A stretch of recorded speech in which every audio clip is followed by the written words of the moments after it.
cinta sampai habis bumi bergerak, sampai siang malam berganti. Aku puja dan ku sembah Kau, ya Allah, sampai namamu ditinggikan di setiap hati dan bangsa.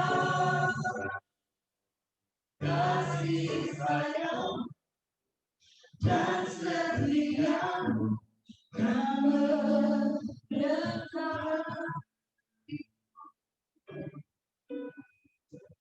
Kasih sayangmu dan setiamu kan berdekat.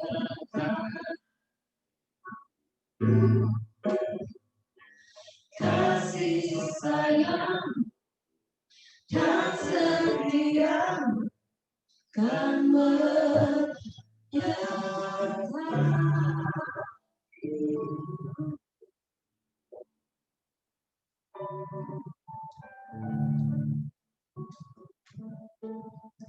Kawan-kawan semua, mari kita satukan hati, kita mulai persatuan kita. Bapa Surgawi, Bapa yang kami sembah dalam nama Tuhan Yesus, kami sungguh bersyukur ya Tuhan, kalau pada kesempatan hari ini, di hari yang cerah, Tuhan persatukan kami kembali di bulan November ini, Fellowship 389. Kami yang berjauhan Tuhan, bahkan ada yang di luar kota, ada yang di luar negeri, tapi karena kemurahan Tuhan, memberikan teknologi, sehingga kami semua bisa dipersatukan melalui aplikasi ini. Semua bisa berbakti bersama-sama. Tuhan Yesus yang baik, sebulan lalu Engkau sudah menolong kami bisa beribadah. Dan bulan ini juga karena kemurahan Tuhan, kami bisa bersekutu kembali. Dan Tuhan Yesus, kami sekarang mencoba untuk bisa mempersiapkan sekaligus untuk perayaan Natal. Tapi sebelumnya kami juga akan memohon Roh Tuhan, Roh Kudus melingkupi di tempat kami masing-masing. Walaupun kami menggunakan aplikasi, tapi kuasa Tuhan, Roh Tuhan menyinari hati dan pikiran. Melalui puji-pujian yang kami naikkan biarlah berkenan di hadapan-Mu ya Allah. Alat musik, semua sound system yang digunakan biarlah berkenan di hadapan biarlah. HP ataupun laptop yang kami gunakan Tuhan, jaringan internet biarlah Tuhan Kau bisa mampukan kami semua bisa berbakti kepada. Dan juga nanti ada kesaksian, ada hamba Tuhan yang akan menyampaikan biarlah hikmat marifat Tuhan juga boleh menyertai beliau dan kami semua bisa disegarkan. Dan Tuhan sekarang kami siap membuka persekutuan kami. Beracara Tuhan, kami serahkan semua kegiatan kami dalam nama. Dalam nama Tuhan Yesus kami berdoa dan mengucap syukur. Amin. Amin. Haleluya. Teman-teman, kita sebelum mendengar kebenaran firman Tuhan, kita akan diberkati terlebih dahulu oleh kesaksian salah satu teman kita yang akan disampaikan oleh Banu. Nanti kita akan dengarkan bersama-sama. Selamat siang teman-teman Fellowship 389.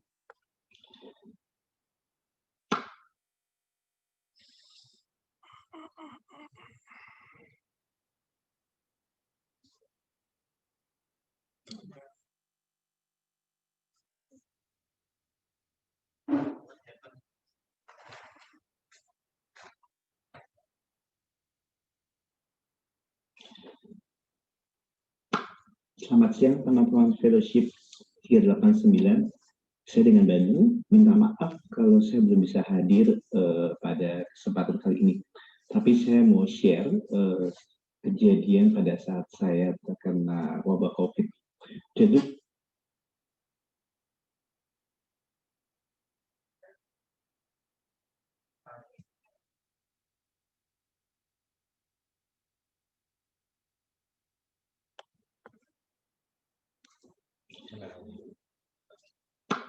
selamat siang teman-teman Fellowship 389.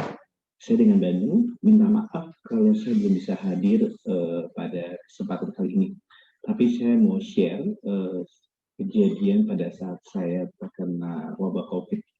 Jadi itu dimulai di bulan Februari, beberapa bulan yang lalu, ketika saya tidak tahu badan saya itu kenapa. Jadi kalau saya berdiri itu saya nggak kuat, jalan selangkah dua langkah juga nggak kuat. Akhirnya saya duduk. Nah, itu cukup lama. Akhirnya saya ke dokter. Ke dokter itu diberitakan kalau saya hanya terkena sakit biasa gitu, radang tenggorokan, dikasih obat. Kemudian ternyata oleh dokter, tapi ternyata tidak manjur, kondisinya masih parah. Ini saya cek ke UGD di sebuah rumah sakit, lalu kemudian oleh UGD diperiksa dan saya direkomendasikan untuk cek keseluruhan di Rumah Sakit Persahabatan. Di Rumah Sakit Persahabatan itu diulang lagi prosedurnya, cek segala macam, tensi, lalu juga darah, segala macam. Kemudian itu direkomendasikan saya harus swab. Saya swab di saat itu di bulan Maret.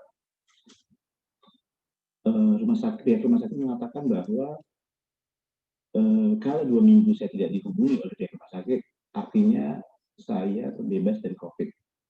Tapi kan perusahaan di mana saya bekerja pada saat itu tetap harus meminta surat bebas dari COVID. Saya tunggu, tidak keluar-keluar juga. Akhirnya di akhir Maret itu saya tes kedua kali untuk swabnya sambil menunggu hasil yang pertama. Lalu di bulan April saya dengar kabar bahwa ada rapid gratis di Kemayoran. Akhirnya saya cek ke sana, rapid di sana. Ketika rapid hasilnya positif. Lalu saya dibawa ambulan ke Wisma Atlet yang jarak tidak jauh dari tempat di mana diadakan tes rapid. Tapi karena saya tidak membawa pakaian dan saya meminta izin pada pihak rumah sakit darurat Wisma Atlet, dan saya naik motor pulang ke rumah. Kenapa nggak naik ambulannya sekalian ya? Kemudian saya ambil pakaian segala macam kebutuhannya, lalu saya balik ke Wisma Atlet dan hari itu saya ditensi dan rupanya tensi saya cukup tinggi, mungkin karena stres karena saya terkena COVID. Setelah itu hari pertama di Wisma Atlet itu seperti tinggal di apartemen. Saya tinggal di kamar sendiri dan diberi makan secukupnya yang ternyata rasanya tidak ada, hampir tidak ada rasanya. Lalu begitu hari ketiga, hasil swab saya di Rumah Sakit Persahabatan yang saya lakukan sebelum saya masuk ke Wisma Atlet itu keluar dan hasilnya itu negatif. Saya langsung forward hasil itu karena saya terima by WhatsApp. Saya terima itu lalu kemudian saya forward ke pihak petugas kesehatan di sana di Rumah Sakit Atlet, dan di hari ke-11 saya di Wisma Atlet saya diputuskan diizinkan pulang. Tapi sebelum pulang saya di swab lagi oleh pihak Wisma Atlet. 2 hari saya di rumah isolasi mandiri, hasil swab di Rumah Sakit Atlet keluar. Saya positif. Kalau saya pikir-pikir, saya di Rumah Sakit Persahabatan hasilnya negatif, saya swab di Wisma Atlet kena positif. Artinya saya justru terkena COVID di Wisma Atlet tuh logikanya. Ya sudah, saya tidak bisa masuk kantor lagi. Saya direkomendasikan untuk swab di puskesmas kecamatan karena di tingkat kelurahan tidak ada. Kecamatan dan tes pertama saya negatif. Saya menunggu 2 minggu kemudian saya tes lagi dan ternyata hasil negatif. Lalu dinyatakan saya sehat. Pihak kecamatan juga mengeluarkan surat sehat buat saya. Jadi saya ajukan ke pihak kantor menjelaskan kenapa selama ini hampir 2 bulan saya tidak masuk kantor. Tapi yang saya terima apa? Pihak kantor memutuskan kontrak saya bekerja di sana. Jadi saya hopeless, saya nggak punya harapan di usia saya seperti ini harus mencari pekerjaan baru. Terus terang semenjak saya sakit itu saya sudah terpisah sama keluarga, sama anak karena mereka juga tidak mau terkena resiko kena COVID. Saya pindah ke rumah adik dan dan saya mengadakan penyembuhan sendiri di sana.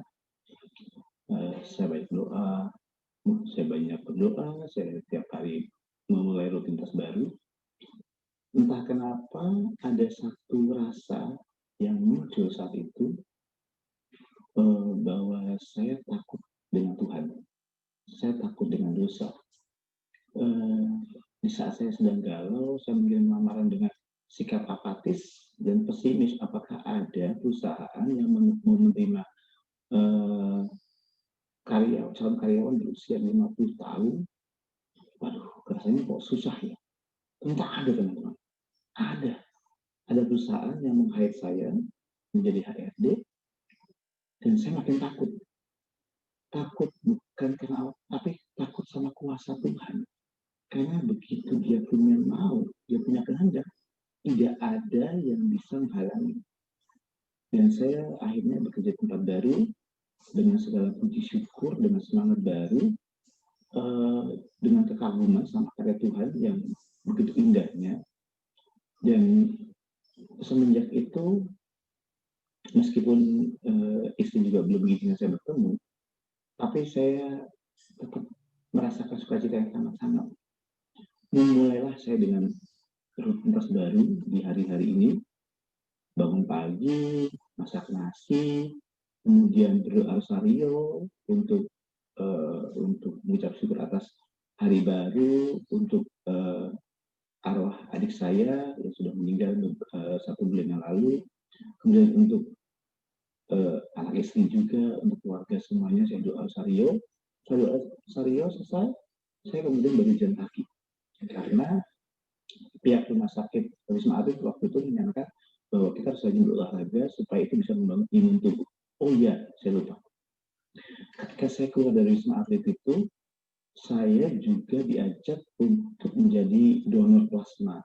Itu plasma kita diambil dan diberikan kepada mereka-mereka yang terkena COVID dan tubuhnya itu tidak mampu membangun imun bagi diri mereka sendiri. Lalu kemudian itu diberikan kepada mereka supaya tubuhnya dirangsang untuk mampu menciptakan imun tubuh bagi COVID.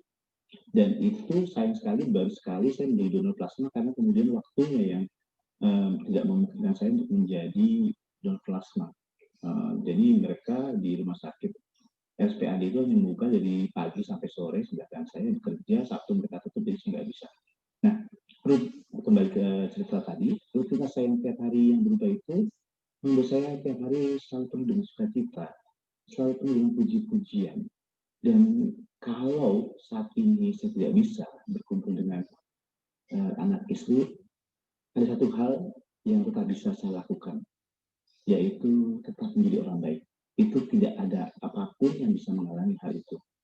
Dan semenjak itu, saya selalu bahagia, selalu senang, dan akhirnya saya muncul sebuah tagline atau menjadi pedoman saya, bahwa saya tahu kepada siapa saya percaya, atau dalam bahasa Latinnya itu Sio Qui Credi. Saya tahu pada siapa saya percaya.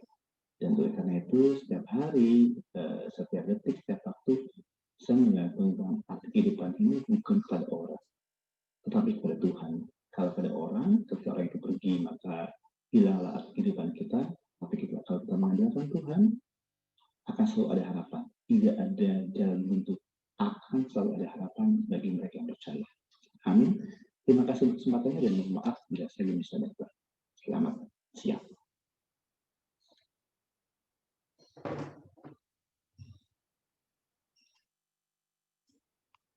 Haleluya, puji Tuhan. Kesaksian yang sungguh memberkati setiap kita, amin. Bahwa pertolongan itu hanya daripada Tuhan. Jika kita mengandalkan manusia, jika kita hanya mengandalkan kekuatan manusia, maka pasti kita akan kecewa dan tidak ada satupun yang dapat menolong kita. Tapi kita mengandalkan kekuatan Tuhan dan menaruh seluruh pengharapan kita hanya pada Yesus, maka Ia akan bertindak dan akan mencurahkan kasih anugerahnya yang begitu luar biasa. Sungguh indah pengorbanan, penyertaan Tuhan sempurna dalam kehidupan kita. Mari sama-sama kita siapkan hati dan pikiran kita untuk masuk dalam firman Tuhan, mendengarkan kebenaran yang kami sampaikan.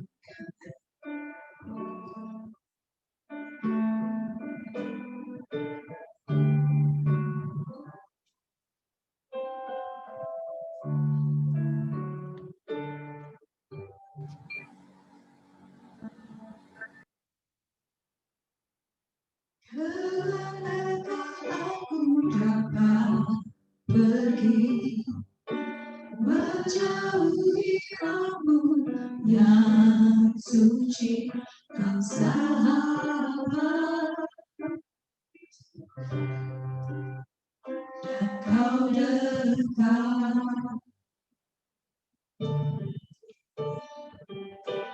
bahkan seluruh pengabdianmu tak bisa membalas kesetiaan. Sungguh mulia dan berharga, sungguh besar pengorbananmu bagiku, terlalu dalam untuk dimengerti. Sungguh besar, sungguh indah yang kau pilihkan datang, tak terselami lagi. Sungguh indah,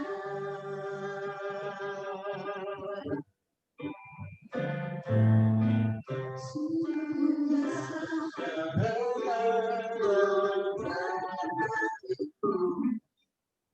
tak terselami lagi.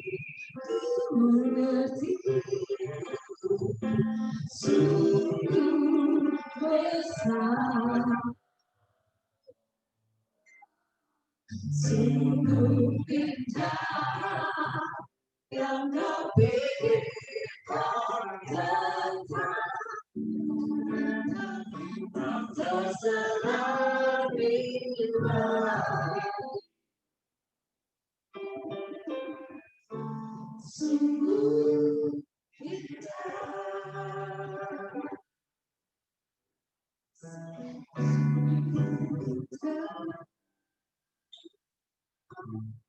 sungguh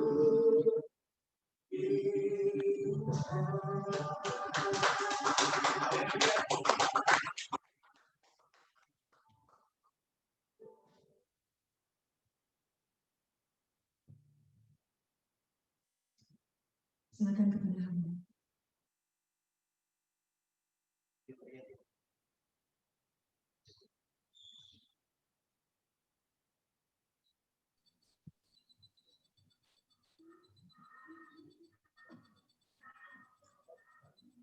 Salam, selamat siang. Selamat siang untuk Bapak Ibu, lebih tepatnya dipanggil kakak ya, kakak-kakak yang dikasih Tuhan. Kalau Bapak Ibu rasanya terlalu tua untuk alumni tahun berapa ya SMA Biga ini? 98. Ternyata sudah tua banget ya. Sorry kalau saya terlalu muda untuk Bapak Ibu sekalian, untuk kakak-kakak sekalian. Saya masih di bawah 40 tahun dan kakak-kakak ternyata 50 tahun ya, sekitar 50 tahun, tetapi usia memang kita jauh. Tetapi muka atau penampilan kita sebaya deh. Sebaya. Saya dengan Pak Lut Sinaga juga sebaya. Saya dengan Bang Riki tadi juga sebaya karena melihat muka meskipun usianya jauh 10 tahun ya. Tetapi pagi ini, siang ini tidak menjadi soal meskipun kita pun juga baru pertama kali ketemu. Di dalam Tuhan kita semuanya bersaudara. Dan saya terkesan dengan kesaksian Bapak siapa tadi, Pak Bani ya? Pak Banu ya.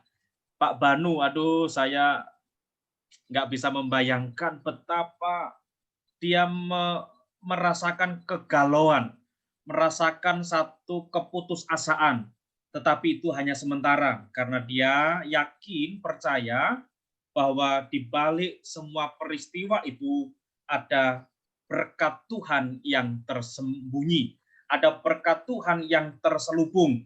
Bahkan COVID, apakah itu orang mengatakan itu ancaman, tantangan, bencana, tetapi saya mau mengatakan sebagai orang-orang percaya, COVID adalah berkat terselubung. Meskipun judulnya dikasih tanda tanya, apakah COVID itu berkat terselubung bagi kita orang-orang Kristen? Nah, Bapak, Ibu, Saudara sekalian yang dikasih Tuhan, mari kita berdoa sebelum kita sejenak merenungkan firman Tuhan. Dan harapan saya nanti kita komunikatif ya. Di unmute boleh, saya sukanya komunikatif sehingga saya bisa membedakan ini suara Abang Luhut, ini suara Ibu Yohana, ini suara Ibu Marlin, Ibu Lita, dan Hansel itu siapa ya? Ibu Helena ya, Hansel ya?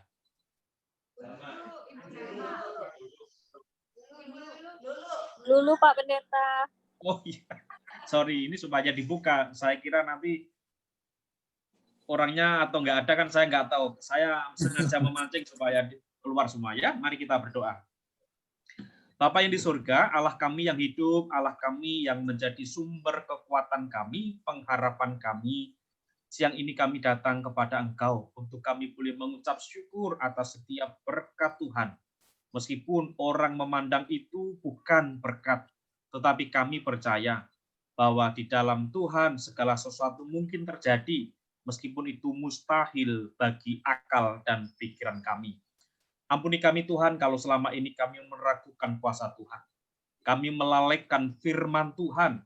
Kami menjauh daripada Tuhan. Oleh karena kesibukan, karir, apapun hobi kami. Ampuni kami. Sekarang kami sadar, ketika COVID merusak sendi-sendi kehidupan manusia, perekonomian manusia, kami membutuhkan Engkau. Kami perlu persekutuan. Kami perlu suara Tuhan. Kiranya hamba-Mu yang siang ini Tuhan percaya untuk menyampaikan firman Tuhan, Engkau menolong dan memberkati kami semuanya. Terima kasih Bapa. Di dalam nama Tuhan Yesus Kristus, kami siap mendengarkan firman Tuhan. Amin. Bapak Ibu yang dikasih Tuhan, saya akan mencoba untuk share screen ya.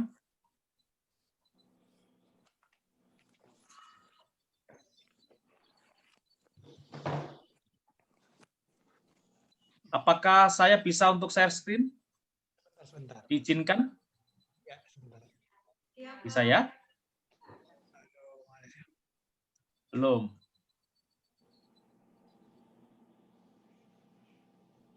Ya, silakan. Sudah bisa? Sudah bisa ya? Ya. Baik. Tema yang diberikan kepada saya, apakah COVID itu berkah Tuhan secara terselubung atau tersembunyi? Dan kita perlu belajar akan firman Tuhan ini, Bapak Ibu Saudara yang dikasihi Tuhan. Dan rasanya seperti apa yang disampaikan oleh Pak Banu yang menginspirasi saya dan saudara supaya kita semakin menyadari apakah COVID ini terjadi atas izin Tuhan atau COVID ini memang rekayasa belaka oleh manusia. Kita perlu melihat firman Tuhan pada hari ini. Nah, Bapak Ibu, Saudara yang dikasihi Tuhan, boleh dibuka, saya ingin bertanya. Apakah setiap kita pernah memiliki persoalan? Sehingga persoalan itu membuat kita bertanya, Tuhan, apakah Engkau ini benar-benar ada atau tidak? Tuhan, mengapa Engkau izinkan persoalan ini terjadi? Ketika Engkau mengangkat aku sebagai anak Allah, tetapi mengapa Engkau memberikan persoalan itu sehingga kehidupan kami seakan-akan di ujung tanduk, kami melangkah tidak mampu, kami berdoa seakan-akan Tuhan membisu, Tuhan tidak mau mendengar. Apakah itu terjadi, saudara? Amin. Terjadi. Saya rasa tidak ada seorang pun yang tidak pernah memiliki persoalan. Persoalan manusia itu kompleks. Ada yang memiliki persoalan dalam hal ekonomi, ada yang memiliki persoalan dalam hal pendidikan. Anak-anak saya memerlukan biaya untuk sekolah, tetapi COVID ini telah membuat saya di PHK. Ekonomi saya terpuruk, lalu saya tidak bisa menyekolahkan anak saya. Sementara anak-anak tetangga, orang-orang yang tidak mengenal Tuhan, yang tidak percaya kepada Tuhan, mereka pendidikannya tinggi, ekonominya tidak pernah kekurangan. Bahkan keberadaan COVID tidak memiliki dampak dan tidak berdampak kepada mereka. Atau mungkin juga keluarga kita. Tuhan, mengapa Engkau mengizinkan keluarga saya harus mengalami kehancuran? Saya dan istri, saya dan suami harus mengalami satu konflik. Mengapa Tuhan Engkau tidak mengizinkan kami memiliki keturunan? Dan lain sebagainya. Atau yang dialami oleh Pak Banu. Mengapa di saat situasi yang seperti ini, di usia saya yang sudah 50, mengapa saya harus diputus pekerjaan saya, sehingga saya harus menghidupi keluarga dengan cara apa, dan lain sebagainya, saudara. Nah, ini yang ingin saya sampaikan kepada kita semuanya, saudara. Setiap orang memiliki persoalan apapun persoalan itu. Entah orang itu mau menyampaikan atau tidak. Tetapi yang jelas tidak ada satu orang pun yang terhindar dari persoalan, permasalahan, sehingga orang itu dikatakan kebal terhadap persoalan.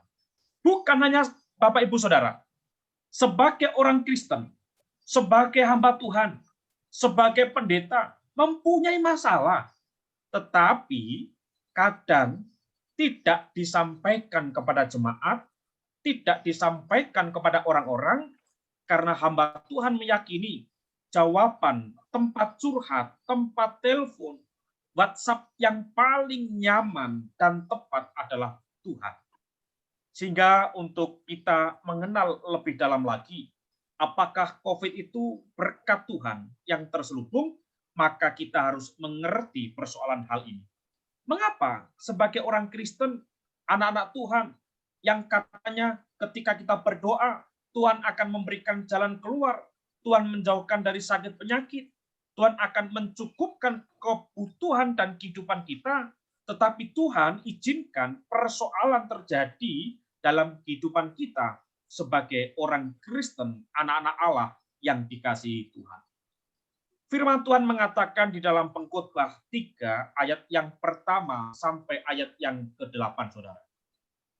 Bahwa kehidupan manusia itu selalu diwarnai hanya dua hal. Kalau nggak siang ya malam.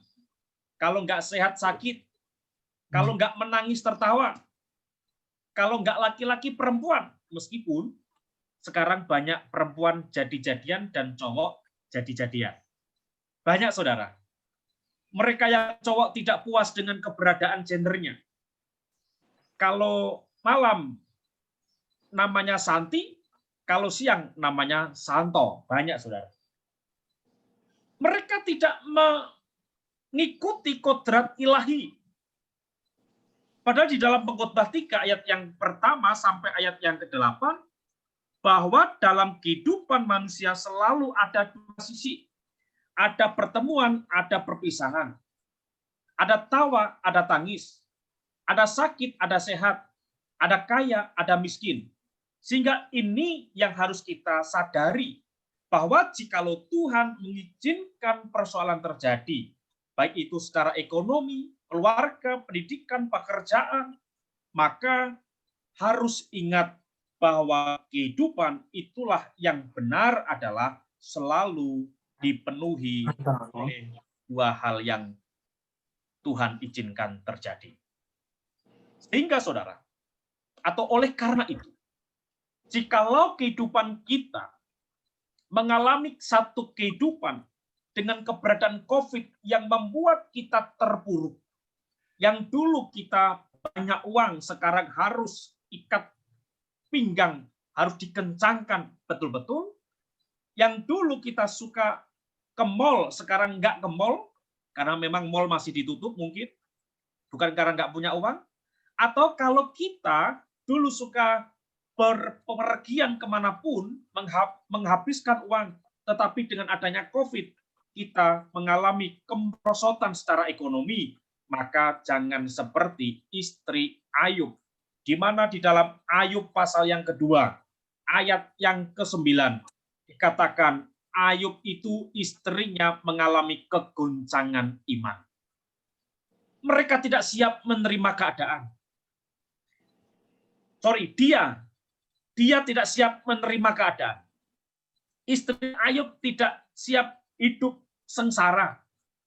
Meskipun saya dan saudara berharapnya pun tidak mau hidup susah dan sengsara. Tetapi yang paling menyedihkan, istri Ayub menyalahkan Ayub dan mengatai Tuhan kepada atau melalui Ayub. Saya akan menolong membacakan untuk kita di dalam Ayub pasal yang kedua, ayat yang ke-9. Dikatakan demikian. Maka berkatalah istrinya kepadanya, masih bertekunkah engkau dalam kesalehanmu? Kutukilah Allahmu dan matilah. Ini ngeri, saudara. Biasanya kalau mengalami kemerosotan ekonomi, bapak-bapak dan ibu-ibu, tolong dijawab dengan jujur. Yang paling sangat menderita dan sakit itu bapak-bapak atau ibu-ibu. Laki-laki atau perempuan? Dua-duanya. Kalau bapak-bapak bilang perempuan ya, kalau ibu-ibu bilangnya? Dua-duanya. Dua-duanya. Kalau bapak-bapak seakan-akan menjadi Adam.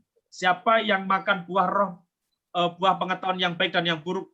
Bukan saya makan karena dibujuk Hawa gitu ya.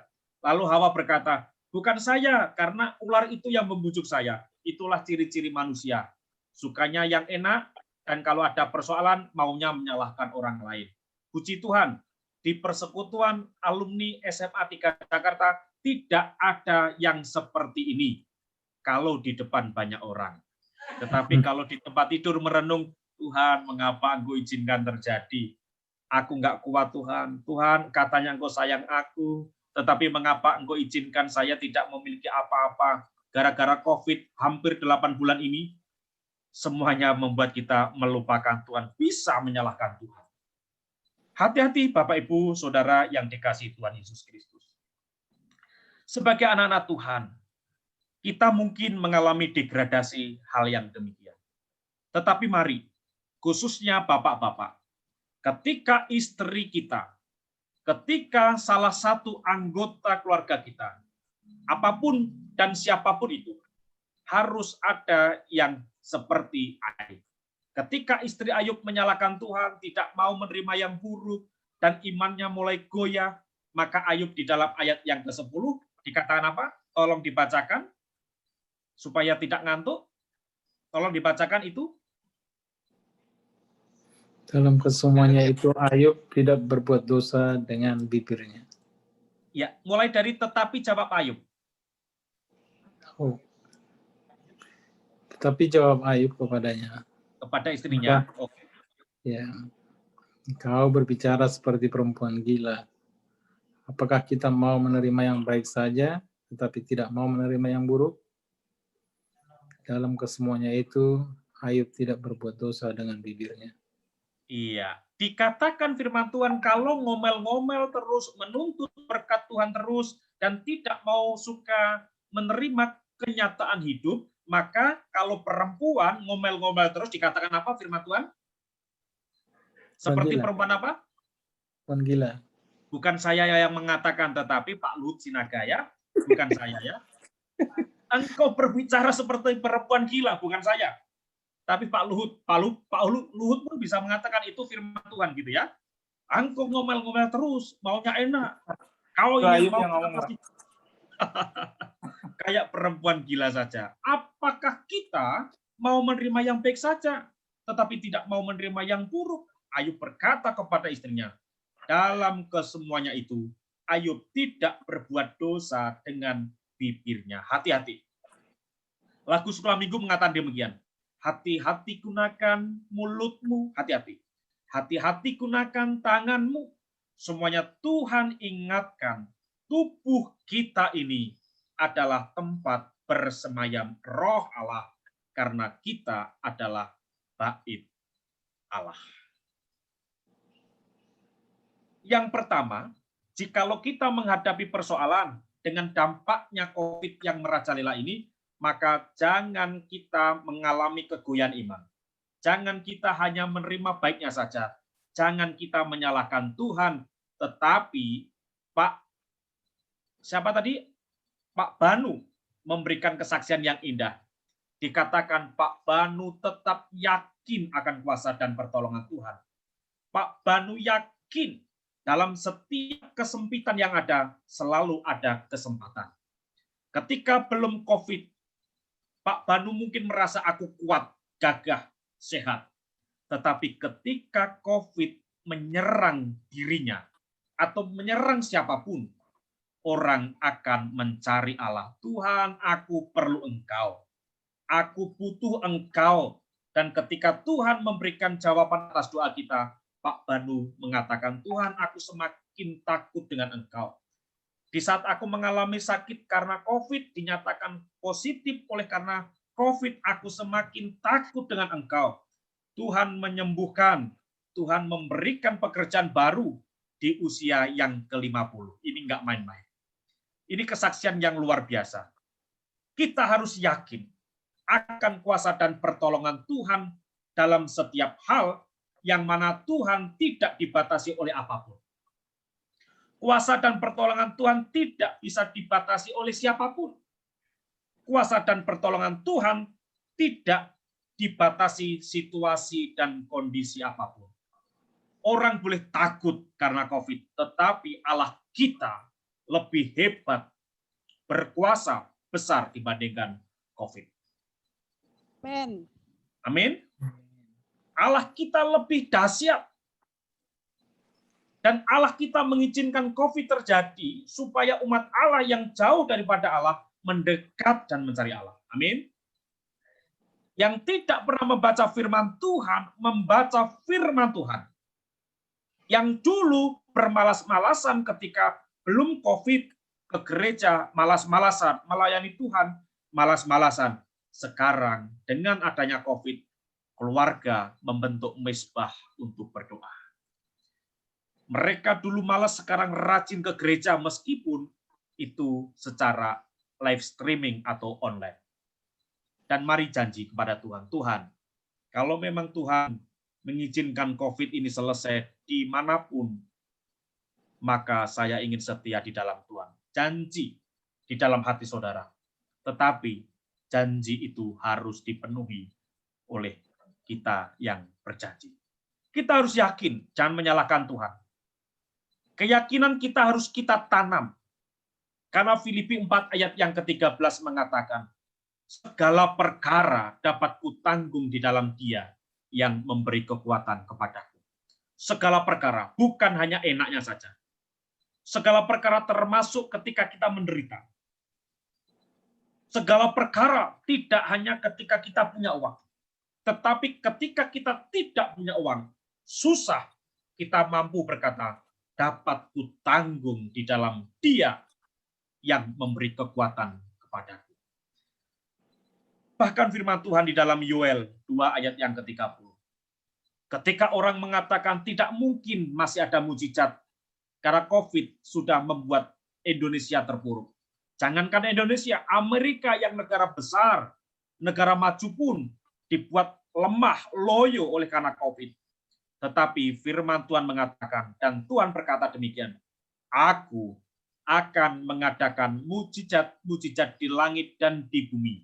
Dikatakan demikian, darah dan api dan gumpalan asap-asap.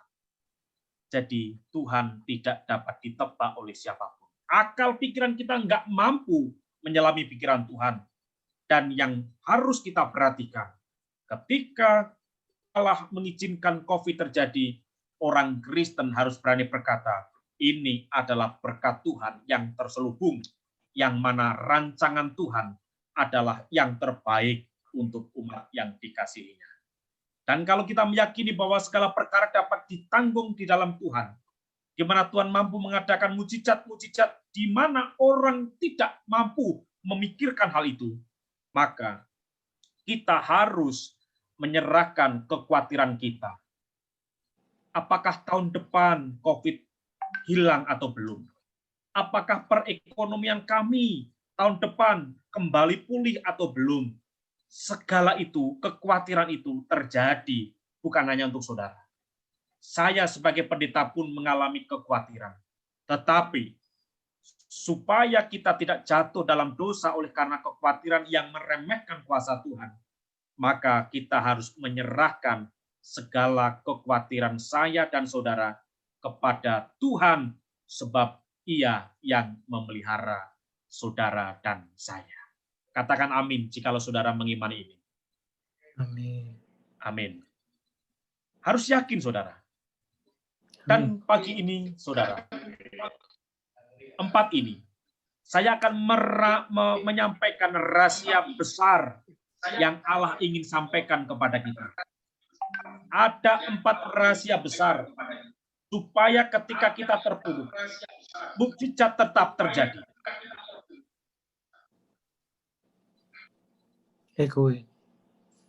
Ya, saya ingin menyampaikan rahasia besar yang Alkitab sampaikan. Meskipun kita mengalami keterpurukan, penindasan, kekeringan, kekurangan, kemiskinan, mukjizat itu tetap bisa terjadi. Perhatikan kita membuka firman Tuhan, saudara. Di dalam 2 Raja-Raja 4 ayat 1 sampai ayat yang ke-7. Saya ingin untuk yang berada di rumah Bapak Robert Lubis membacakan 7 ayat ini.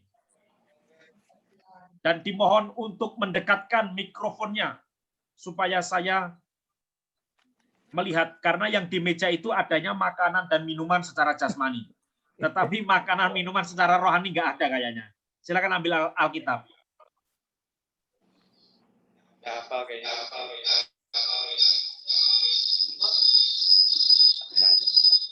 Dua Raja-Raja. 2 Raja-Raja 4 ayat 1 sampai ayat yang ke-7.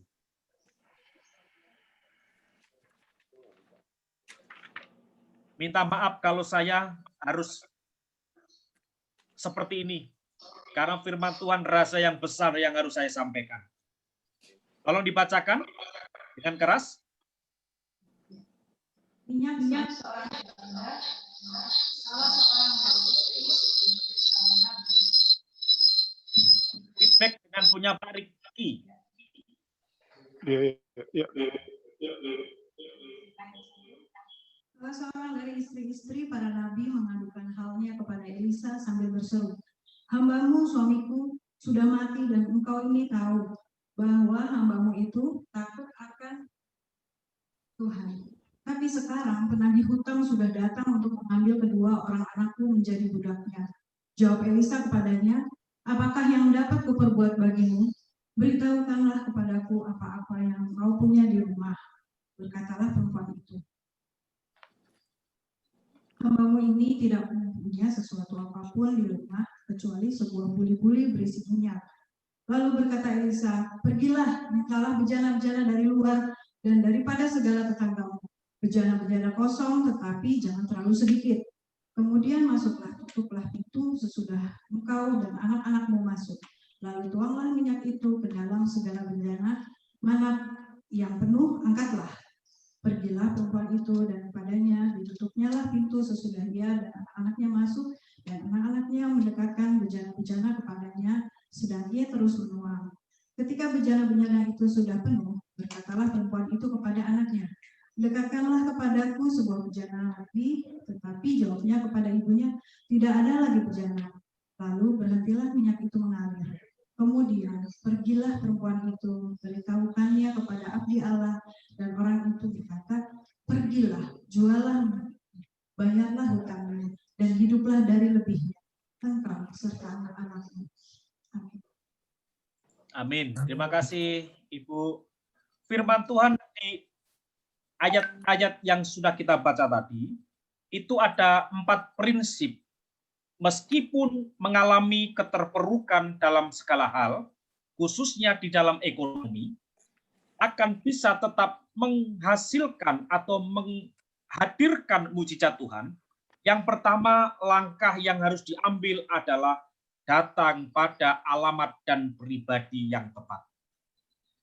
Bapak Ibu Saudara memperhatikan, ketika janda itu tidak memiliki apapun, hidupnya begitu miskin, ia memiliki hutang kepada orang, tetapi orang yang meminjamkan uang itu meminta uang yang dihutang itu segera dikembalikan, dan kalau tidak mengembalikan, anak-anaknya akan dijadikan budak.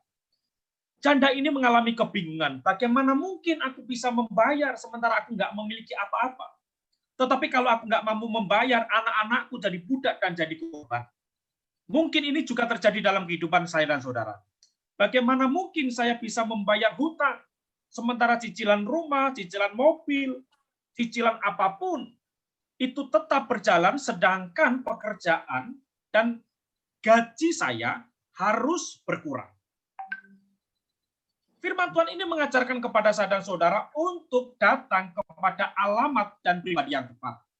Di mana istri salah satu nabi yang sudah meninggal datang kepada Nabi Elisa, yang pada waktu itu Elisa seakan-akan menjadi pahlawan Israel, sehingga banyak orang datang kepada Elisa mengutarakan apa yang terjadi.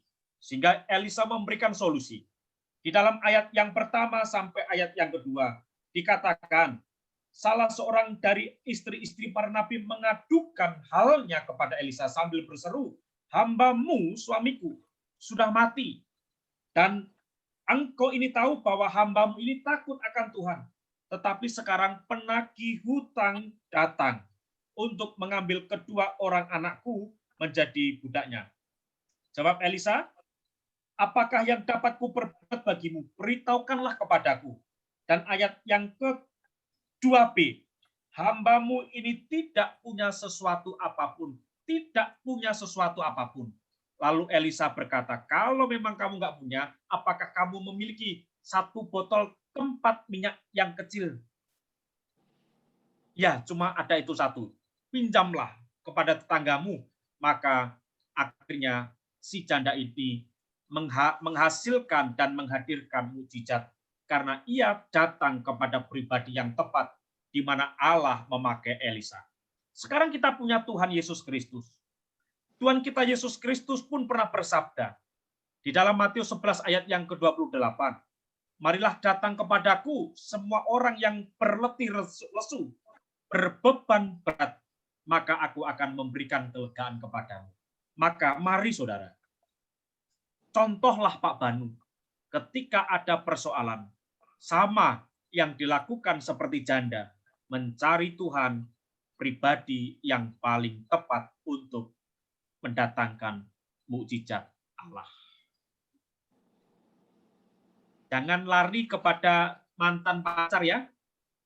Curhat, "Aduh, halo dulu saya begini." You kan ngerti aku seperti apa. Orang-orang sekarang kalau ada masalah, larinya adalah ke mantan-mantannya. Puji Tuhan, alumni SMA 3 tidak ada yang demikian. Amin. Amin. Amin. Lari ke mantan-mantannya, amin. Jangan diaminkan ya. Jangan diaminkan. Haleluya. Yang kedua, saudara, kita harus memanfaatkan apa yang ada pada kita. Janda itu jujur di hadapan hamba Allah. Dia jujur bahwa aku tidak memiliki apa-apa selain buli-buli berisi minyak. Botol kecil berisi minyak. Dan ini permulaan mujizat terjadi. Jujur di hadapan Tuhan itu rahasia dan kunci untuk menghadirkan mujizat. Dan memanfaatkan apa yang ada dalam diri kita, meskipun itu kecil dan kelihatannya tidak berguna, tetapi Tuhan bisa menggunakannya untuk menghadirkan mujizat. Musa menghadirkan mujizat dengan cara apa? Sebatang tongkat di tangannya. Ketika Tuhan Yesus Kristus memberkati 5.000 orang laki-laki, dengan cara apa? 5 roti dan 2 ikan, sisa 12 keranjang. Jangan sepelekan hal yang kecil, saudara. Kita akan mencapai 1000 langkah, dimulai dari 1 langkah, hal yang paling kecil. Amin. Gunakan, manfaatkan apa yang ada pada kita, selain kita datang kepada pribadi yang tepat, yaitu Tuhan Yesus Kristus. COVID nggak ada apa-apanya. Tetapi jangan menantang COVID. Karena itu akan menunjukkan potensi dan kualitas iman kita di dalam Tuhan. Dan yang ketiga, saudara, saya mau tanya, ini maunya berapa menit sih? Saya lupa tadi menanyakan. Kelamaan atau kurang gitu ya? Minta maaf kalau kelamaan. Yang ketiga, kita harus bertindak dengan keyakinan penuh. Janda itu melakukan sesuai dengan perintah Elisa. Karena apa? Kalau tidak melakukan apa yang diperintahkan Tuhan, atau kita tidak berbuat sesuatu hanya mengandalkan doa, tetapi tidak mau berusaha, Yakobus 2 ayat yang ke-20, imanmu sebenarnya mati. Kamu tidak mau bekerja, tapi pengennya makan enak, makan banyak, kaya, tapi nggak mau bekerja, hanya berdoa. Hati-hati. Seringkali orang memakai istilah rohani untuk menutupi dosa dan kesalahan. Firman Tuhan katakan dalam Amsal Salomo, jikalau kamu tidak bekerja, jangan makan. Yakobus 2 ayat yang ke-20, kalau kamu beriman kepada Tuhan tetapi tidak melakukan perbuatanmu, itu sama saja kamu mengalami kematian. Itu berarti, saudara, ingat, tidak pernah akan ada mukjizat tanpa suatu tindakan. Dan yang terakhir, saudara senang ya, kalau sudah terakhir itu senangnya minta ampun. Wah, ini enak, ini pendeta sudah selesai, puji Tuhan. Haleluya. Tapi kalau nonton konser, ini lagu yang terakhir ya. Tidak, aduh, beda. Manusia itu beda. Mendengar lagu-lagu sekuler itu menikmatinya enak sekali. Tapi kalau pendetanya khotbah, ini yang terakhir. Kursinya mulai goyang-goyang. Puji Tuhan, haleluya. Ini yang saya tunggu, saudara. Bahkan kalau pendetanya lama khotbahnya, saling bapri. Ini pendeta nggak ngerti sih perasaan kita. Kita kan sudah lapar. Kita kan belum ke mall. Kita kan ada janjian begini begitu. Tapi pendetanya semakin tahu semakin dibuat panjang. Tapi puji Tuhan hari ini kita cepat ya. Yang terakhir kita harus menyadari tujuan Allah memberikan mukjizat kepada umatnya. Ingat, Tuhan ketika memberikan mukjizat, mengadakan mukjizat bukan hanya sekedar untuk menghibur saya dan saudara. Bukan hanya untuk menyenangkan hati saya dan saudara. Meskipun orang suka mukjizat Tuhan, tetapi tidak suka pribadi yang membuat mukjizat. Amin? Betul? Kita selalu mengharapkan mukjizat Tuhan, tetapi ketika Tuhan memberi mukjizat dan Tuhan memberikan perintah, Tuhan itu diabaikan. Saya hanya mau mukjizat Tuhan, tetapi saya tidak mau melakukan perintah Tuhan. Ingat, tujuan Tuhan memakai Elisa mengadakan mukjizat adalah bukan untuk menghibur janda semata. Tetapi ayat yang ke-7, supaya janda itu mampu membayar hutang-hutangnya dan menggunakan mukjizat itu untuk hidup dari sisa umurnya dan juga untuk anak-anaknya. Amin. Ketika saudara diberkati, Allah memiliki tujuan supaya saudara berbagi berkat. Ketika saudara menerima berkat Tuhan, saudara berkata apa? Terima kasih Tuhan. Artinya, Tuhan, aku sudah menerima berkat-Mu, sekarang aku harus memberkati orang lain, mengasihkan kepada orang lain pula. Terima kasih. Terima kasih. Itu hukum alam, hukum Tuhan yang Tuhan ajarkan. Bukan hanya menerima, tetapi pun juga mengasihi, memberkati orang lain.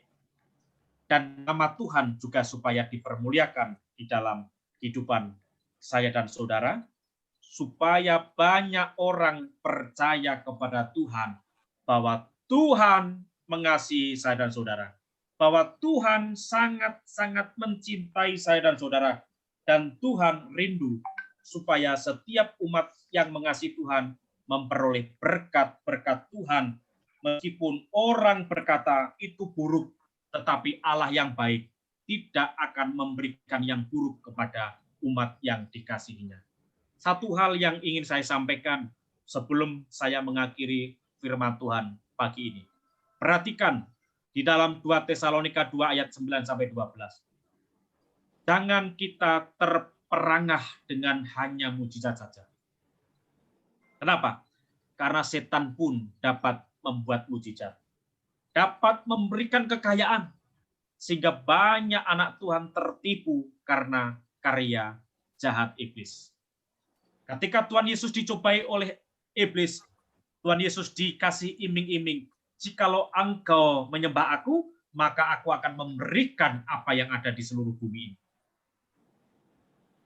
Jika engkau menurunkan, menjatuhkan diri dari tempat yang paling tinggi ini, maka semuanya akan aku berikan. Ingat ya, kalau kita fokusnya hanya pada mujizat Tuhan, maka ketika mujizat itu terjadi, Tuhan bisa dilupakan, dan itu menjadi celah untuk iblis menggoda anak-anak Tuhan. Demikian Bapak Ibu Saudara yang dikasihi Tuhan. Apakah COVID itu berkat Tuhan secara terselubung? Saya katakan iya. Karena dengan adanya COVID, banyak orang mencari Tuhan dan mencari jalan-jalan Tuhan yang di dalam Alkitab. Amin. Kiranya Tuhan Yesus memberkati kita semuanya. Sukses selalu untuk kita semuanya dan sehat selalu untuk kita semuanya. Amin. Mari kita tunduk kepala dan kita berdoa sebelum saya serahkan kepada pembawa acara siang ini. Bapa yang di surga, Allah kami yang hidup, mengucap syukur atas firman Tuhan yang sudah kami dengar, kami renungkan bersama. Kiranya firman Tuhan ini menguatkan kami, supaya kami menghadirkan Tuhan dalam hati kami, rumah tangga kami, gereja kami, sehingga ketika COVID terjadi, kami tidak mengkutuki Allah, kami tidak menyakiti Allah atau menyalahkan Allah, tetapi kami percaya bahwa di balik semua peristiwa yang Allah izinkan, maka ada berkat yang terselubung. Di dalam nama Tuhan Yesus Kristus, kami berdoa dan mengucap syukur atas firman Tuhan siang ini. Amin. Amin. Saya kembalikan kepada pembawa acara. Ya, puji Tuhan, kita sudah diberkati oleh kebenaran firman Tuhan pada siang hari ini. Sebelumnya kita akan membuka ruang tanya jawab untuk teman-teman yang mau bertanya, silakan. Saya buka ruang tanya jawab. Lalu sudah senyum-senyum dia. Enggak, saya emang senyum terus.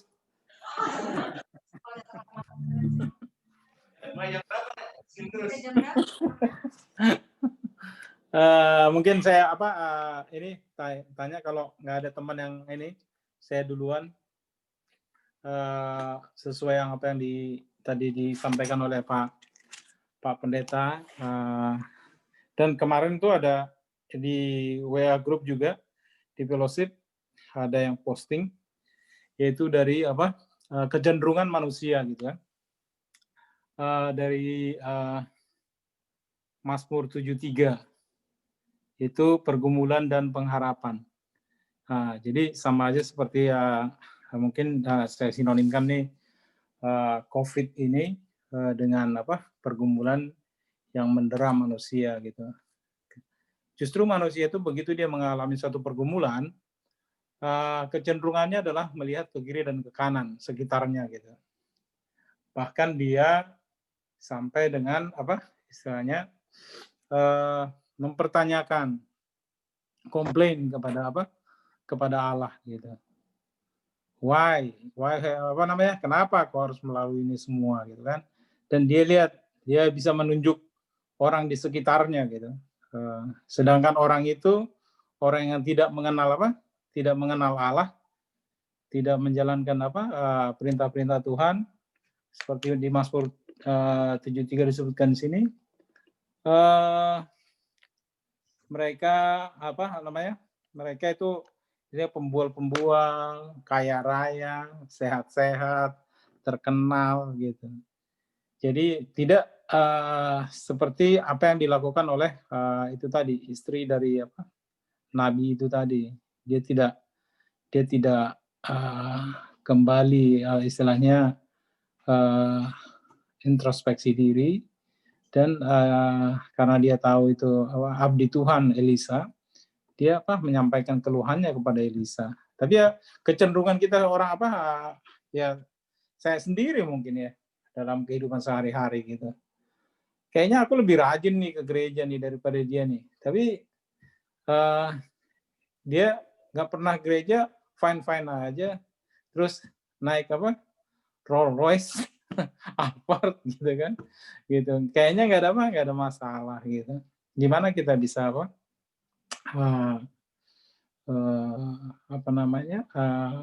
menghilangkan perasaan itu gitu. Kita kadang-kadang berani komplain kepada Allah gitu.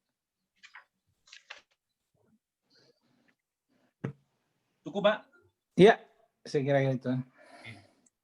Baik, Pak Luhut Sinaga, apa yang disampaikan itu oleh Mazmur 73, Mazmur Asap itu dialami kebanyakan orang, ya?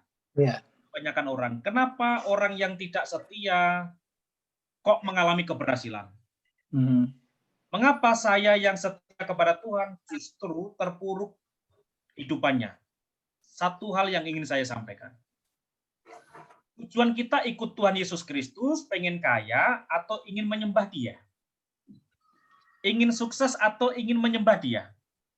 Kalau kita hanya ingin menyembah Dia, nggak perlu kita memikirkan seperti yang Asap pikirkan atau istri Ayub pikirkan. Bahkan ketika kita melihat di dalam kitab Habakuk, itu mempertanyakan hal yang sama di dalam Mazmur Asap ini. Enak banget ya, orang yang fasik kok hidupnya berhasil, saya malah enggak. Saya tadi mengatakan, kalau kita hanya ingin mencari mujizat, cari iblis, setan itu mampu mengadakan mujizat. Tetapi, Mazmur 73 ketika Asap ini mengalami satu penyesalan, di dalam ayat yang ke-13 dikatakan, sia-sia sama sekali aku mempertahankan hati yang bersih. Ya, sia-sia dong aku mengikut Tuhan dan membasuh tanganku tanda tak bersalah. Namun sepanjang hari aku kena tulah dan kena hukum setiap pagi. Ngapain aku menyembah Tuhan? Ya, aku sia-sia dong mengikut Engkau Tuhan. Tetapi ayat yang ke-18 dikatakan apa? Asap sadar kepada Tuhan. Sesungguhnya di tempat-tempat licin kau taruh mereka, kau jatuhkan mereka sehingga hancur. Betapa binasa mereka dalam sekejap mata, lenyap habis oleh karena kedahsyatan. Seperti mimpi pada waktu terbangun ya Tuhan, pada waktu terjaga rupa mereka kau pandang hina. Akhirnya Asap ini sadar, Tuhan, ketika tadi aku merasa kecewa akan apa yang aku lihat, sekarang ini aku sadar bahwa ternyata janji Tuhan nggak pernah berubah. Engkau akan menghukum orang yang fasik itu, meskipun di dunia hidup mereka akan menikmati ketenaran keberhasilan. Di dalam ayat yang ke-26, sekalipun dagingku dan hatiku habis lenyap, perhatikan, gunung batuku dan bagianku tetaplah Allah selama-lamanya. Sebab sesungguhnya siapa yang jauh daripadamu akan binasa. Kau binasakan semua orang. Tetapi ayat yang ke-28, aku suka dekat pada Allah. Aku menaruh tempat perlindunganku pada Tuhan Allah. Pak Luhut itu manusiawi, Pak. Ya, kita manusiawi. Mempertanyakan itu kepada Allah manusiawi. Tetapi kita ini adalah manusia yang menjadi hidupnya rohani. Maka segera sadar seperti Asap ini bahwa Tuhan tidak pernah lalai terhadap janjinya. Tuhan akan menghukum orang fasik dan Tuhan tetap mengasihi orang yang menderita tetapi tetap tahan uji setia di dalam Tuhan. Jawaban saya itu. Fokus kita kepada Tuhan, bukan pada mujizat Tuhan. Bukan pada berkat Tuhan. Karena orang Kristen akan berkata demikian. Kalau kita mengalami satu kecelakaan, misalnya ya, kita mengalami kecelakaan, kita tidak mati, yang rusak mobil, kita akan berkata apa? Puji Tuhannya, hanya mobilnya yang rusak. Kita masih selamat, ya toh? Kalau rumah kita kebakaran, orang tua kita itu tertolong.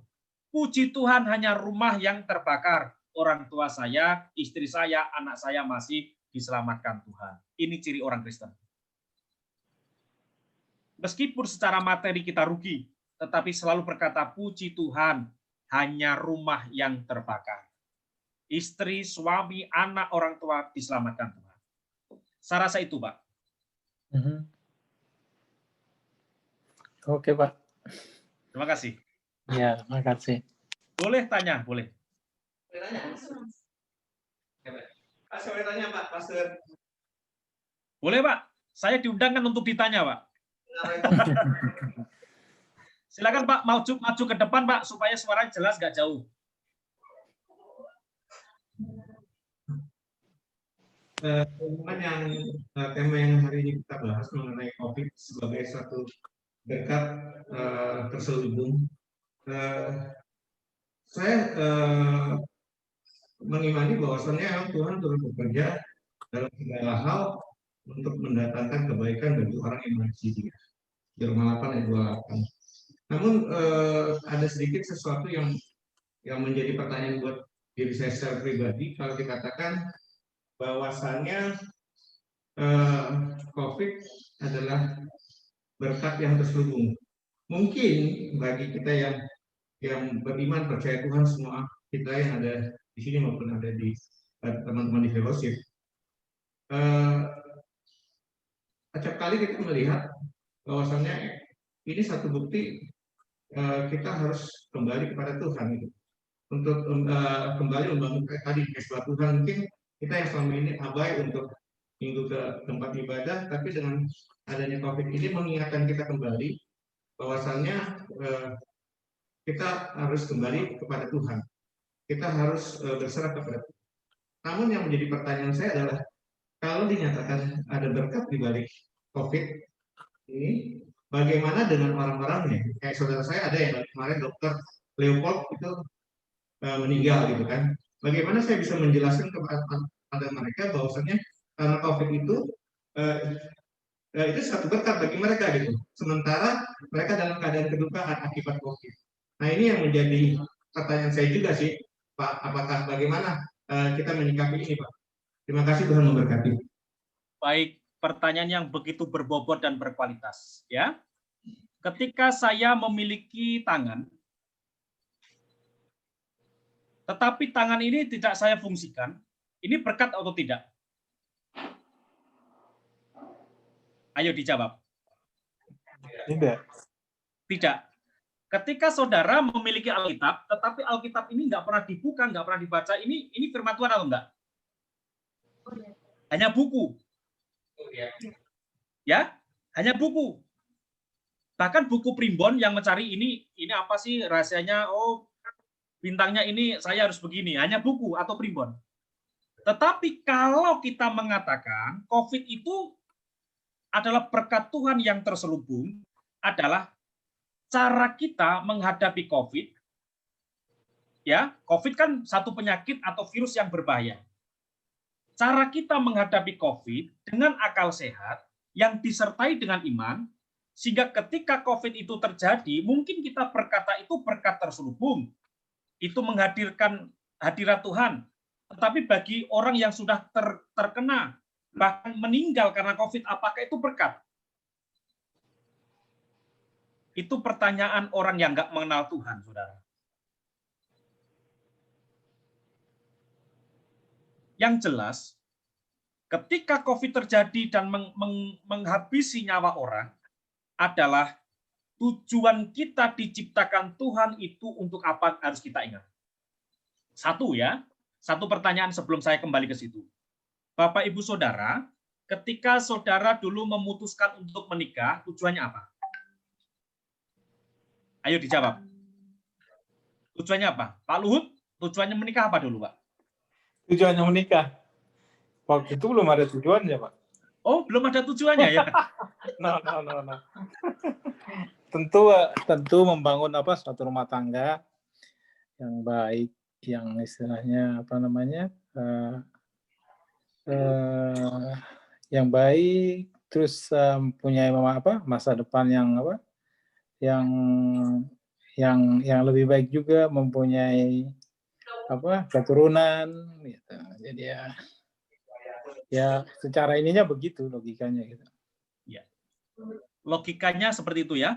Tujuan saya menikah, saya ingin mendapatkan pasangan. Yeah. Saya ingin bahagia, saya ingin memiliki keturunan, saya ingin kaya, saya supaya tidak diremehkan orang-orang. Teman-teman sudah menikah kok saya belum. Emangnya saya nggak cowok banget atau nggak cewek banget gitu loh. Saya malu dikatakan saya itu nggak keren, nggak kece, nggak gaul. Makanya saya menikah. Atau hanya untuk mengisi kekosongan. Atau wanita, saya menikah supaya saya mendapatkan tukang ojek karena pulang pergi dijemput. Ya, hati-hati. Kalau tujuan kita mencari keturunan, bagaimana kalau Tuhan nggak memberikan keturunan? Apakah akan tetap setia terhadap pasangan? Apakah tetap setia kepada Tuhan? Tuhan menciptakan manusia, ingat, awal Tuhan menciptakan manusia adalah supaya Adam itu menjadi berkat bagi banyak orang, keturunannya menjadi berkat bagi semua bangsa, dan menyembah Tuhan, meninggikan Tuhan. Firman Tuhan mengatakan apa? Jikalau kamu sayang terhadap nyawamu, maka justru kamu akan kehilangan nyawamu. Firman Tuhan mengatakan demikian kan? Betul nggak? Barang siapa kamu terlalu menghargai hidupmu, sayang terhadap hidupmu, tetapi mengabaikan Tuhan, justru kamu akan kehilangan. Firman Tuhan mengatakan, apakah itu dimengerti orang awam atau tidak? Kita diciptakan Tuhan, kita hidup di saat ini adalah untuk menghidupi orang dan untuk hidup di dalam Tuhan. Tetapi harus pelan-pelan ketika menyampaikan kepada orang atau keluarga saudara yang terkena COVID. Orang itu akan berkata, enak banget kau bicara demikian. Bahasa logat Bataknya keluar, enak banget kau bicara demikian. Kau tidak mengerti perasaan dan penderitaanku. Saya di Wisma Atlet makan nggak ada garam, nggak ada rasa. Kau bilang tenang dan tenang. Ya, pahami perasaannya. Tetapi firman Tuhan, saya selalu berpegang pada firman Tuhan. Diciptakan untuk hidup dan menghidupi orang supaya orang yang mati secara rohani mengalami kehidupan secara rohani. Amin. Amin.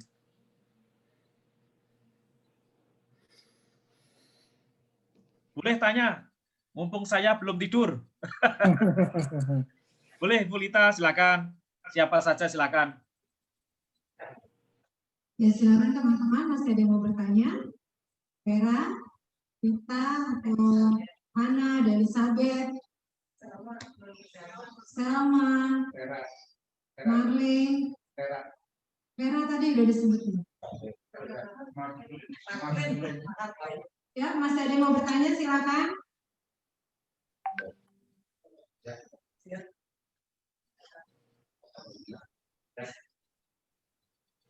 Oke, kayaknya udah puas nih Pak Pendeta, udah mengerti. Ada dua kemungkinan, Mbak. Kalau nggak puas, malas. Mudah-mudahan puas ya. Terima kasih kalau nggak ada pertanyaan. Terima kasih atas kepercayaannya dan tanya jawab diskusinya. Saya senang. Salam kenal untuk kita semuanya. Amin. Amin. Baik teman-teman, sebelum kita mengakhiri ibadah kita pada siang hari ini, kita akan mendengarkan pengumuman dari ketua kita, Riki.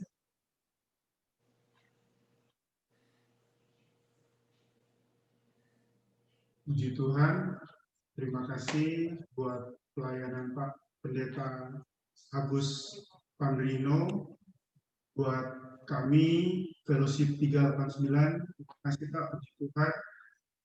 Sharing firman Tuhan yang luar biasa, dan saya yakin dan percaya kita semua member dari Fellowship 389 semakin dikuatkan dan diteguhkan iman kami sehingga kita terus akan berpegang pada kuasa Tuhan dalam menjalani kehidupan kita di masa pandemi ini. Terima kasih Pak Pendeta. Selanjutnya mungkin informasi yang ingin saya sampaikan untuk ibadah bulan depan Desember, kita akan ibadahnya tanggal 19 Desember jam 10 pagi. Jadi jam seperti saat ini, dan ibadah sekaligus ibadah perayaan Natal Fellowship 389. Besar harapan kami sih teman-teman semua bisa kembali hadir di dalam ibadah kita di bulan depan, di mana yang akan sharing firman rekan kita Saudara Luhut dan Saudari Hana ya. Terima kasih buat kesediaannya untuk bakat firman Tuhan di bulan depan, dan juga kita berharap rekan kita Lita juga akan memberikan kesaksian ya pada ibadah kita bulan depan. Thank you ya Lita ya. Oke, konsep ibadahnya kurang lebih hampir sama dengan kali ini, dan semoga mungkin kalau penerimaan soundnya masih agak sedikit kurang sempurna, mudah-mudahan kita bisa perbaiki ibadah kita di bulan depan ya. Oke, kira-kira pengumumannya seperti itu, dan kita akan tutup ibadah kita hari ini dengan doa berkat dan doa penutup dari Bapak Pendeta Agus Panrimo, dan sesudah doa kita akan tutup dengan sesi foto ya. Jadi mungkin teman-teman semua bisa buka layar videonya, dan buat teman-teman yang ibadah bersama di rumah komplek, kita bisa mungkin membuat satu yang menarik untuk difoto. Oke, saya kira itu saja. Selanjutnya kami serahkan. Puji Tuhan, teman kita akan akhiri ibadah kita pada siang hari ini. Sebelum kita masuk dalam doa penutup dan berkat, saya undang teman-teman yang ada di sini, kita membantu diri bersama-sama. Kita menaikkan pujian sungguh indah bersama-sama. Besar pengharapan Tuhan dalam kehidupan kita. Bersyukur bahwa Tuhan senantiasa memberkati kita, menyertai kita, tak ada sempurna sampai akhir. Sungguh besar yang memberat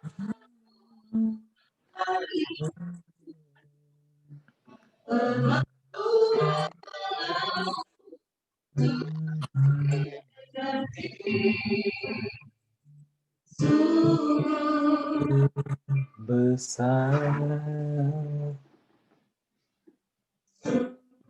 indah yang kau pikirkan tentang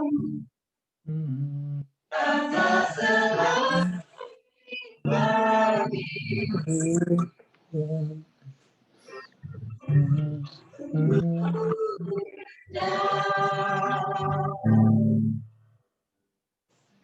Sungguh besar pengorbanan bagiku, terlalu dalam untuk dimengerti.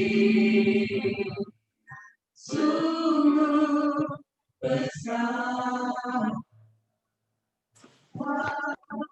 sungguh indah yang kau pikirkan tentang, dan tak selalu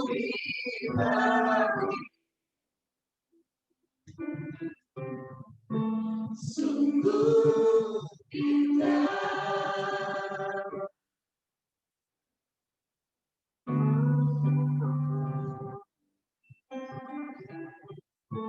Sungguh indah.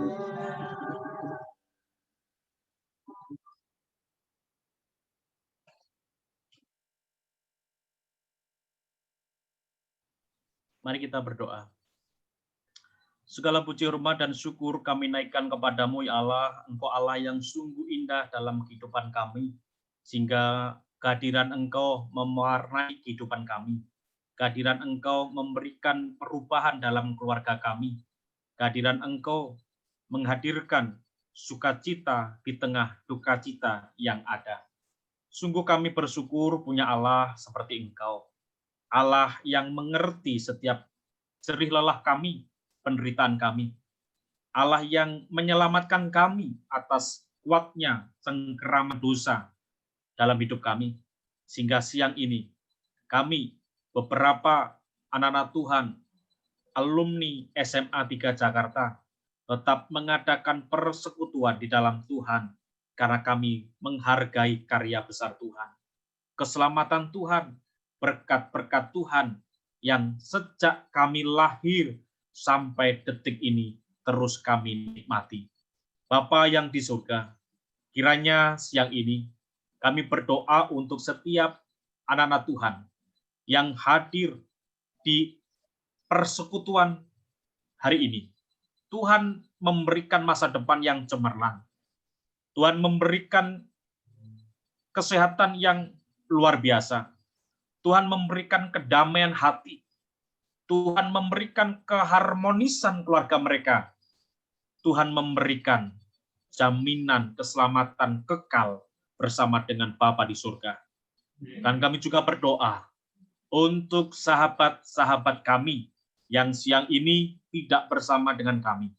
Oleh karena mungkin mereka sedang sakit. Kiranya dalam nama Tuhan Yesus Kristus, Tuhan menjamah, menyembuhkan, dan memulihkan.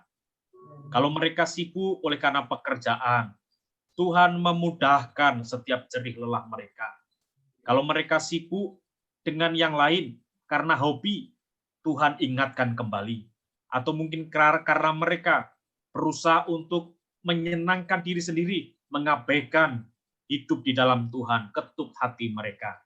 Kami tahu Tuhan, Engkau mengasihi kami, bahkan sangat mengasihi kami. Bapa yang di surga, siang ini hamba-Mu datang kepada Engkau dengan penuh kerendahan hati, pengharapan di dalam Tuhan. Kiranya damai sejahtera yang daripada Allah Bapa tercurah dalam kehidupan kami. Kasih karunia yang sudah Tuhan Yesus Kristus nyatakan kepada kami, keselamatan yang sudah kami nikmati, menjadikan kami menjadi pribadi lepas pribadi yang terus mewartakan tentang Engkau kepada sesama kami. Dan biarkan setiap kami yang disebut anak-anak Allah, maka kami tetap setia di dalam setiap persekutuan Rohul Kudus, sehingga ketika Maranatha, Tuhan Yesus Kristus datang yang kedua kali, Tuhan tetap menemukan kami setia. Kami juga berdoa untuk setiap panitia persekutuan alumni SMA 3 ini. Kiranya Tuhan menyatukan, mengikat di dalam kasih Kristus, sehingga boleh menarik jiwa-jiwa baru atau menarik jiwa-jiwa yang terhilang, sehingga mereka pun mengalami keselamatan seperti yang kami alami. Terima kasih Bapa. Di dalam nama Tuhan Yesus Kristus Allah kami, hamba-Mu memohon berkat dan menutup ibadah hari ini. Haleluya. Amin.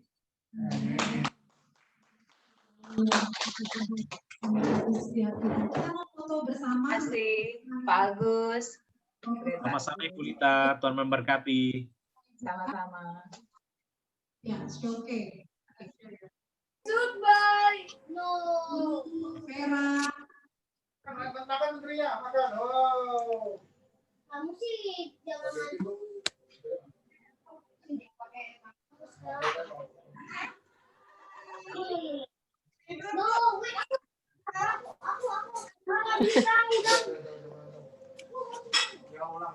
Shalom semuanya. Shalom Ibu Lulu. Shalom Pak Pendeta, teman-teman.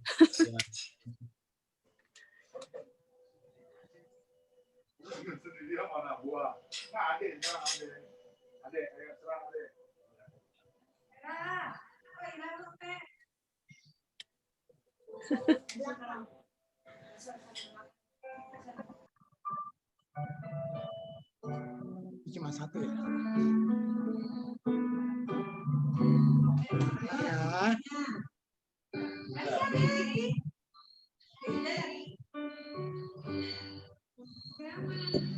Ya.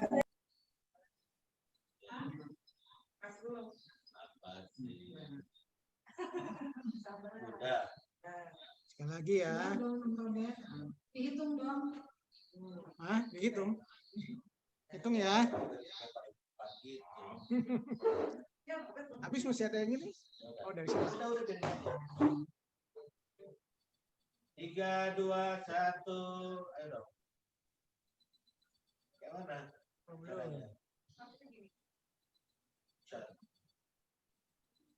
Tampang saya ada ya. Oke, saya hitung ya. 3, 2, 1. Udah ada hasilnya? Hasilnya naik sebelah Robert, jadi makanya gede.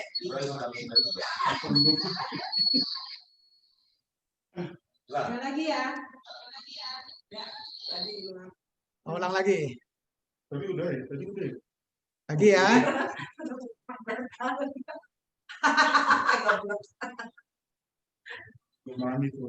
Sini dong. Iya, Li. Terus sama kan? Lain lah.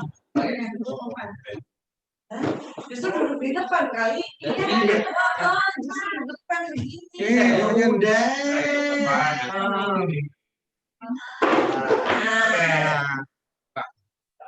Tetep ya. Nggak dapat. Gimana? Udah belum, Bet? Udah. Udah. Nah. Ini pasti dulu. Oke, sekali lagi. Udah, Bet. Lu di situ pasti bakalan kena mulu kalau. Sekali lagi kata operatornya, sekali lagi. Padahal kalau udah minta. Bisa aja ya. Siap-siap Pak. Pendeta udah bingung. Iya. Pak Pendeta udah bingung. Itu itu. Pendeta nggak makan-makan. Fer. Era keluarga. Oke, lo kenapa udah dibalik itu?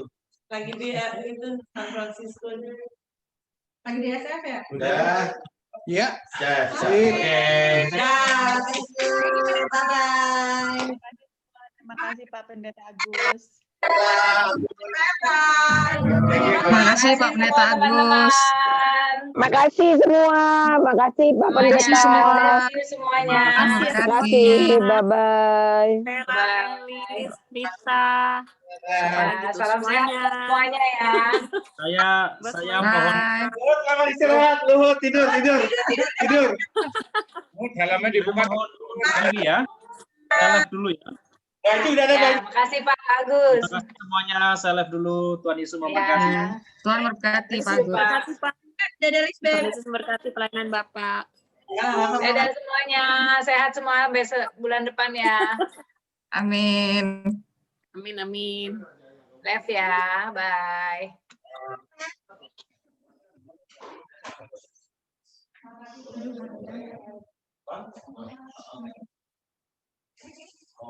Halo Rejo.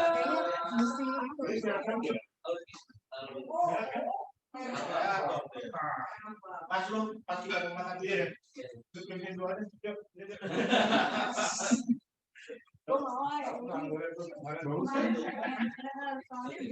Tutup ya.